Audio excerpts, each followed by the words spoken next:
Lao Tzu, the ancient Chinese philosopher, said, "Tao created one, one created two, two created three, three created all the myriad things." This suggests that the world is formed from Tao. Chinese people greatly value the Tao, or the Way. In Chinese, the concept of moral standards is denoted by the two characters Dao De, meaning the way, and virtue. Any behavior not conforming to moral standards was said to not follow the principle of Tao. In ancient times, a brutal emperor would be called a decadent ruler who lacks the Tao. Even farmers in revolt posted banners proclaiming, "Achieve the way on behalf of heaven."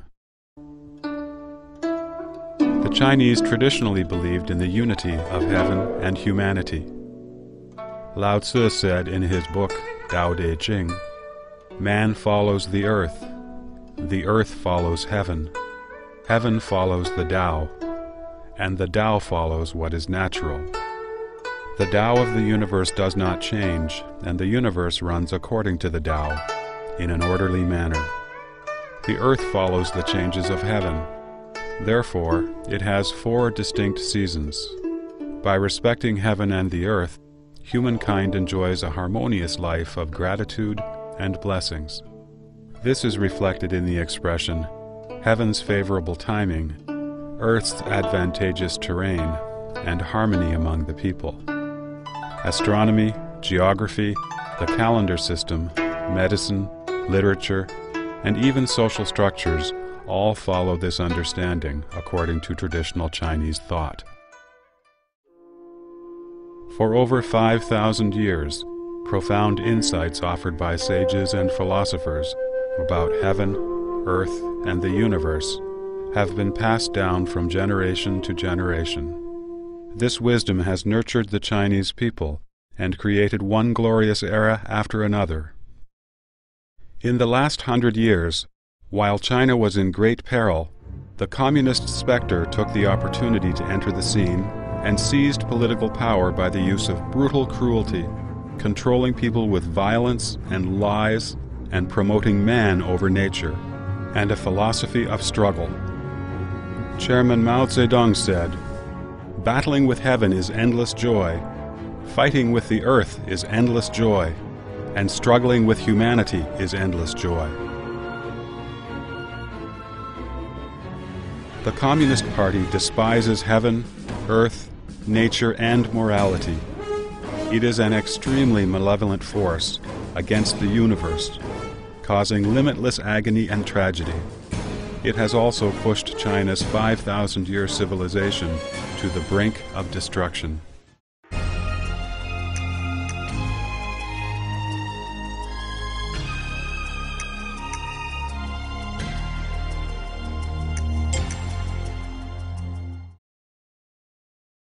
Chinese have been living by a moral standard based on benevolence, righteousness, propriety, wisdom, and faithfulness.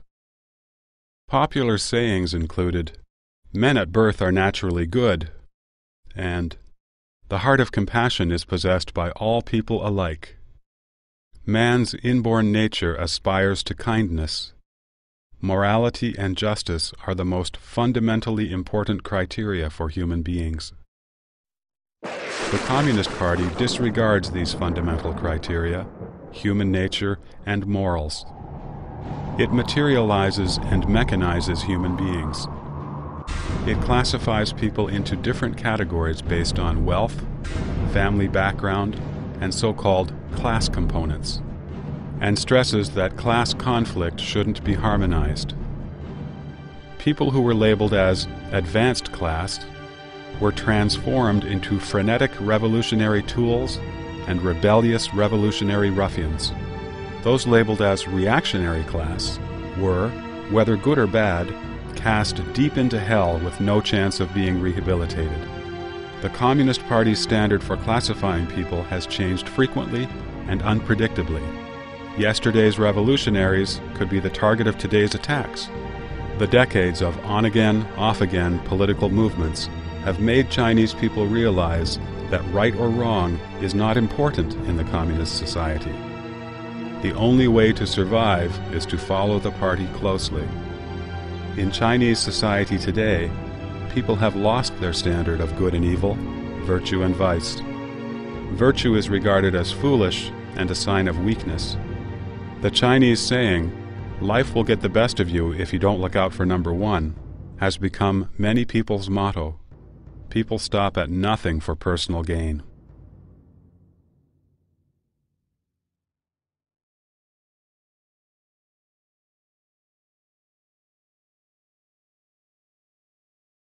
For the Communist Party, a human being is an animal or even a machine.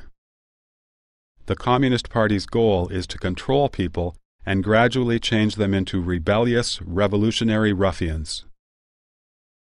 Marx said, "Material forces can only be overthrown by material force." Theory also becomes a material force as soon as it is gripped by the masses. He believed that human history is nothing but the continuous evolution of human nature, and that human nature is in fact class nature. He posited that there is nothing inherent and inborn, only products of the environment. He argued that a human being is a social man, disagreeing with the natural man concept postulated by Feuerbach.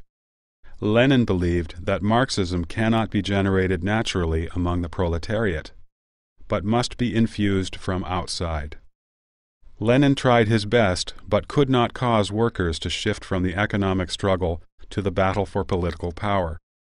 So he pinned his hopes on the conditioned reflex theory put forth by Nobel Prize winner Ivan Petrovich Pavlov. Lenin said this theory, quote, "has significant meaning for the proletariat all around the world," unquote. Trotsky even vainly hoped that conditioned reflex would not only psychologically change a person, but also physically change the person. In the same way that a dog drools once it hears the lunch bell ringing, soldiers would be expected to rush ahead bravely upon hearing gunshots, devoting their lives to the Communist Party. Since ancient times, people have believed that rewards come from effort and labor. Through hard work, one gains a prosperous life. People have contempt for indolence and consider reaping benefits without working immoral. However, after the Communist Party spread to China like a plague, it encouraged social scum and idlers to divide up the land, rob private property, and tyrannize men and women. These things were even done publicly and legally. Respecting one's elders and teachers, and respecting knowledge, has been a Chinese tradition for several thousand years. Yet, in the Cultural Revolution, the Chinese Communist Party encouraged students to assault and bully teachers. Knowledge was condemned. It was said that, quote, "the more knowledgeable one is, the more reactionary," unquote. The concept of being respectful to teachers and knowledge was quickly erased from the minds of that generation. On August 5, 1966, Bian Zhongyun, a teacher of the affiliated Girls' High School of Beijing Normal University, was paraded around by her female students on the street, wearing a tall dunce hat and ink-stained clothes, carrying an insulting black board over her neck. She was surrounded by students drumming on trash cans. She was forced to her knees on the ground, beaten with a wooden stick spiked with nails, and burned with boiling water. A living and breathing Bian Zhongyun was tortured to death on the spot. In another story, the woman principal of the affiliated high school of Beijing University was forced by students to knock on a broken wash basin and yell, "I am a bad element." Her hair was shaved to humiliate her. Her head was beaten bloody while she was forced to crawl on the ground. During those years of the re-education of intellectuals, professors from Tsinghua University were banished to Carp Island in Nanjing, Jiangxi Province. Schistosomiasis was so common there that a labor camp originally located there had to move. Upon touching the river water, these professors were infected and developed cirrhosis, losing their ability to work and live.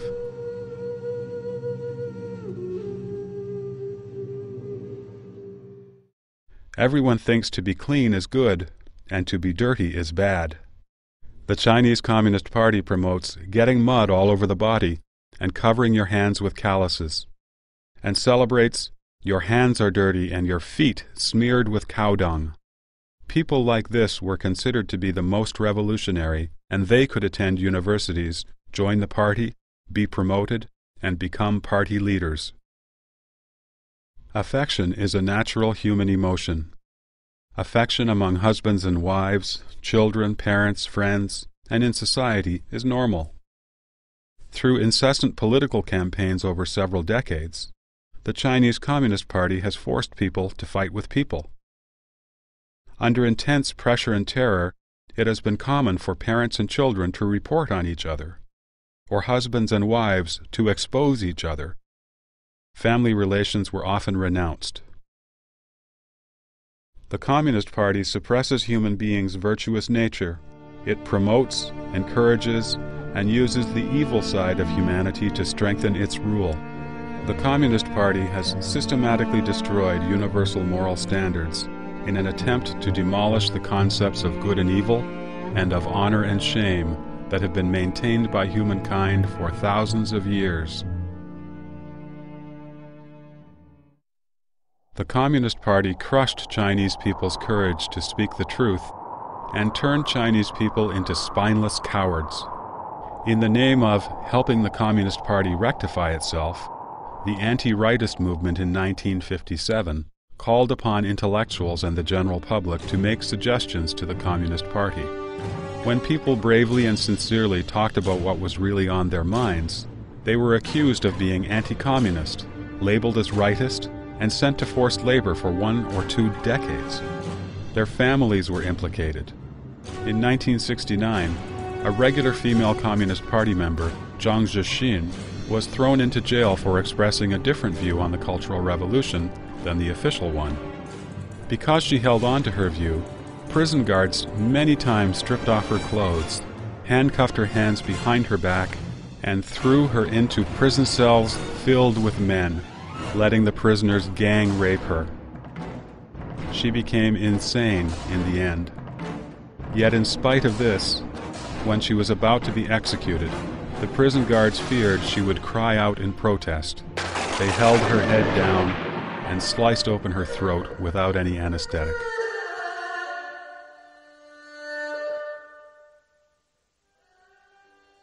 After the 10 years of the Cultural Revolution ended, in order to earn back people's loyalty, the CCP brought justice to many people, restoring their good reputation, including that of Zhang Zhixin. Nonetheless, it has always followed its tradition of persecuting people who dare to speak the truth. Without the party's permission, no media exposure of the dark side of the party is allowed. The International Organization of Journalists revealed that among all nations in the world, China has the largest number of journalists in detention. In 1998 and 1999, Zhang Weiping, chief of the Hong Kong-based Wenweipao newspaper liaison office in northeast China, published articles under an alias in Hong Kong magazines.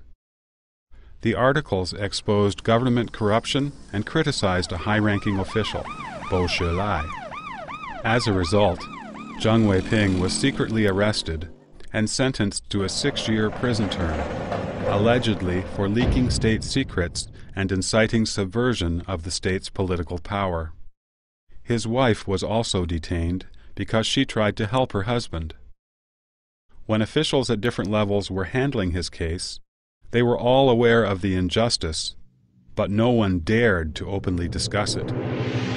By persecuting a man who dared to speak the truth, the Communist Party again showed the Chinese people the consequences of defying the party's will and speaking the truth. One cruel lesson after another have made the Chinese people consider honesty and speaking the truth synonymous with danger and asking for trouble. lies and counterfeit merchandise prevail from government to civilian organizations. Although people's material wealth has increased, the trust and care among them has diminished.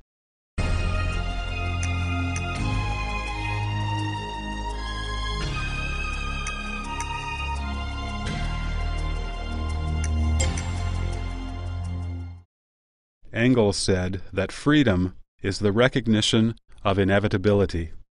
Mao Zedong added, and the reformation of the world. This final touch fully brought to light the Chinese Communist Party's view of nature, namely, as something to be changed and to be conquered. The popular folk songs during the Great Leap Forward show the arrogance and stupidity of the party, showing how they dared to challenge nature. The lyrics go, "I can make the mountains bow and have the rivers step aside. There's no Jade Emperor in heaven, and there's no Dragon King on earth. I am the Jade Emperor, and I am the Dragon King. I order the 3 mountains and 5 gorges to step aside. Here I come." Indeed, the Communist Party has come. With it comes the destruction of the balance of nature and the original harmonious world.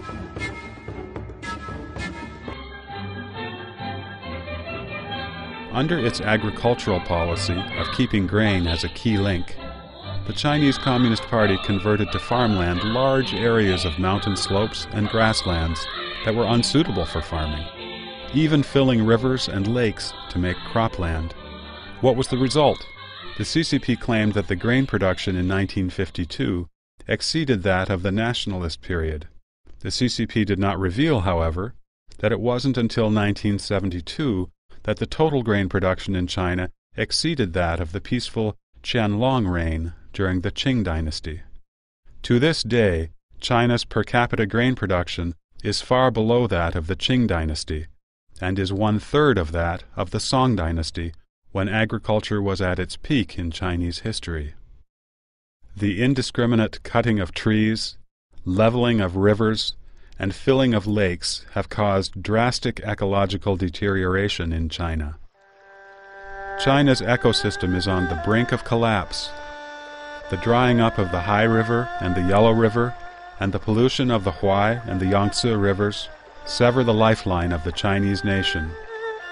With the disappearance of grasslands in Gansu, Qinghai, Inner Mongolia, and Xinjiang, sandstorms have entered the Central Plains.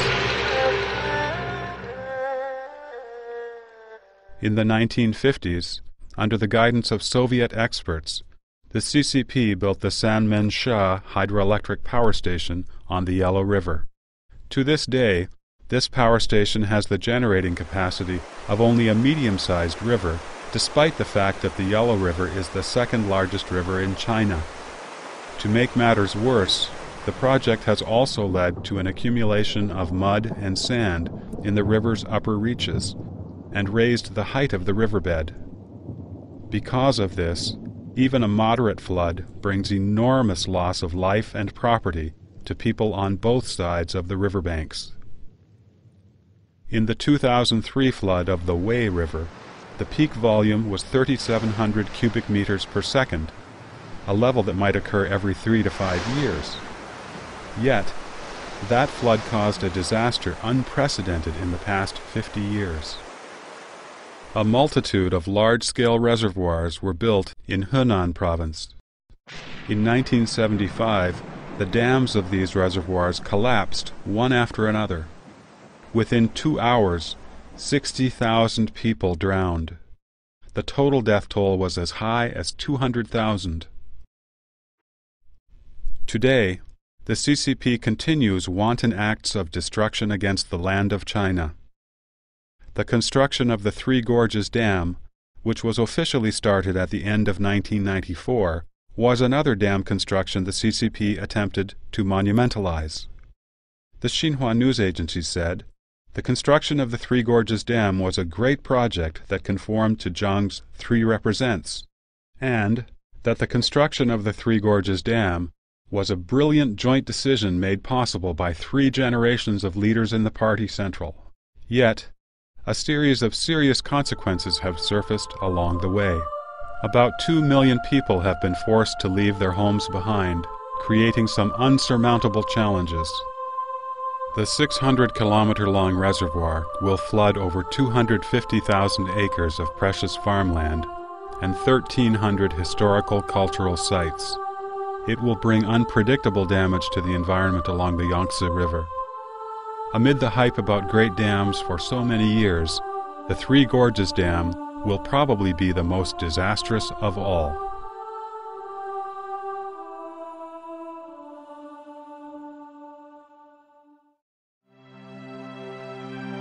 In the hexagrams, or bagua, of the Book of Changes, China's ancestors regarded heaven as Jian, or the creative, and revered it as the heavenly Tao. They considered the earth as Kun, or the receptive, and respected receptive virtues. The Book of Changes teaches us the proper attitude toward the heavenly Tao and earthly virtues: to follow heaven, abide by the earth, and respect nature. The CCP, however, in violation of Qian and Kun, promotes battling with heaven and fighting with the earth. It has plundered the earth's resources at its will. In the end, it will inevitably be punished by heaven, the earth, and the law of nature.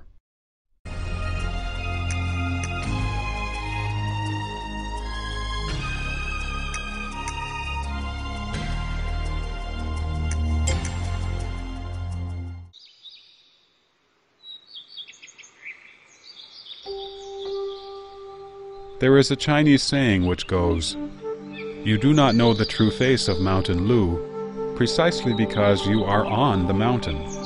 As little, tiny beings in the boundless, vast universe, mankind will never be able to understand the complete makeup of the universe. From Aristotle and Newton to Einstein, many believe in the existence of a prevailing law in the universe. Humanity has never stopped probing for the truth of the universe through various means. In addition to scientific exploration, religion, faith, and cultivation have always been approaches mankind has taken to uncover the mysteries of life and the universe. True scientists hold a very broad outlook of the universe and will not deny the unknown using the current limited science. Renowned scientist Newton, for example, in his seminal book, Principles of Mathematics, published in 1678, explained in detail the principles of mechanics, tidal formation, and planetary movement, and calculated the movements of the solar system. Newton, who was so eminently accomplished, said repeatedly that his book offered a mere description of surface phenomena, and that he did not dare to speak about the real meaning of the ultimate God in creating the universe. In the second edition of Principles of Mathematics, in expressing his faith, Newton wrote, "This most beautiful system of sun, planets, and comets could only proceed from the counsel and dominion of an intelligent and powerful being. As a blind man has no idea of colors, so we have no idea of the manner by which the all-wise God perceives and understands all things." The People's Daily newspaper published the following statements in an article entitled "Upholding Science and Destroying Superstition" on June 21, 1999. Our Communist Party's history is a history of upholding science and destroying superstition. Evidence has shown that Marxism's scientific world outlook is a powerful weapon of thought for us to defeat all enemies and all difficult obstacles. Based on this absurd understanding of the world, the Communist Party claims to be the embodiment of science and to represent the truth. It advocates things that conform to its narrow theory and calls everything outside of its own theories false science or superstition. Whether it is different thinking, a new aspect in the scientific field, or a religion with several thousand years of history, the Communist Party attacks, condemns, and censors it until it can no longer exist. The Russian Communist Party used to criticize the theories of relativity, quantum physics, and the theories of the universe. After it came to power in 1949, the Chinese Communist Party closely followed Russia and demolished any anti-Marxism or anti-Leninism theory. Many professors' political thinking and ideas about class differentiation were harshly criticized because their academic views conflicted with the government's official guidelines. On June 29, 1952, the People's Daily published an article announcing that the Russian geneticist Michurian's biological theory was of the proletariat nature, whereas Morgan's theories of genetics, which was commonly acknowledged at the time in the global biological community, was criticized as idealism, reactionary, supporting the capitalist class, false science, and even fascism.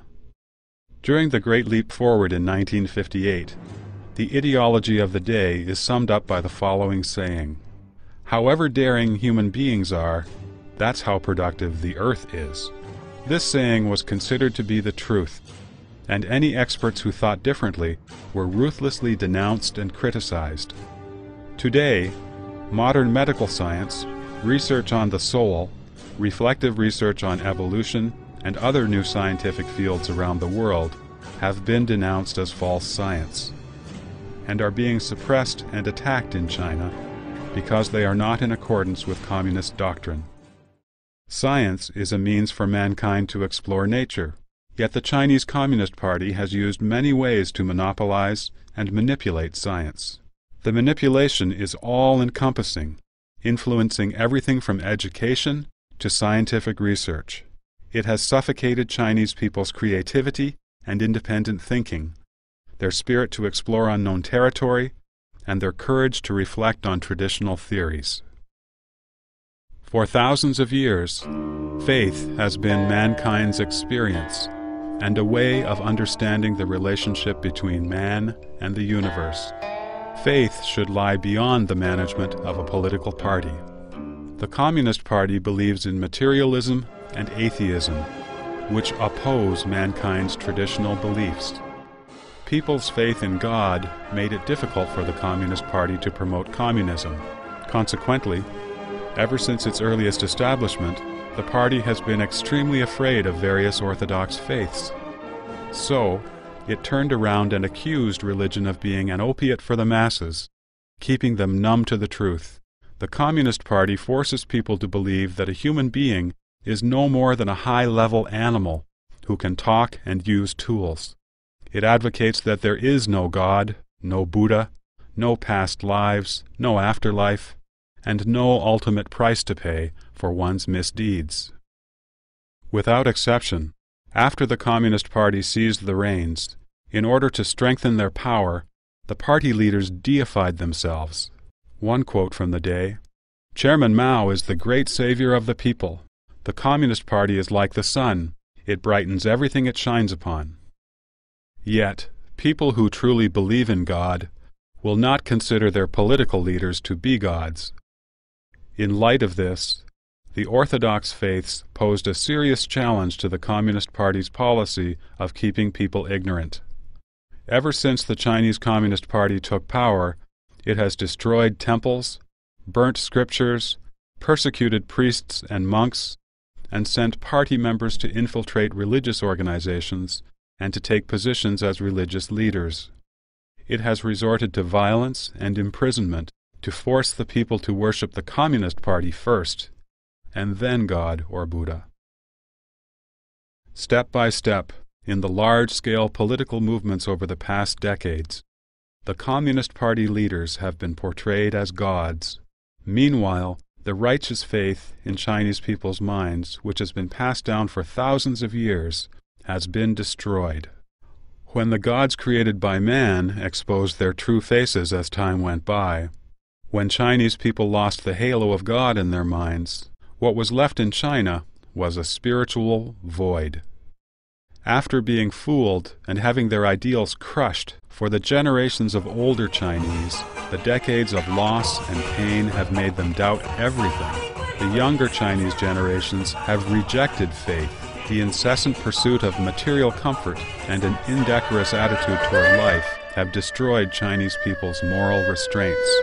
The Communist Party has not only wantonly destroyed people's lives and property, it has taken away the morality and soul of the Chinese people, which had been passed down for thousands of years.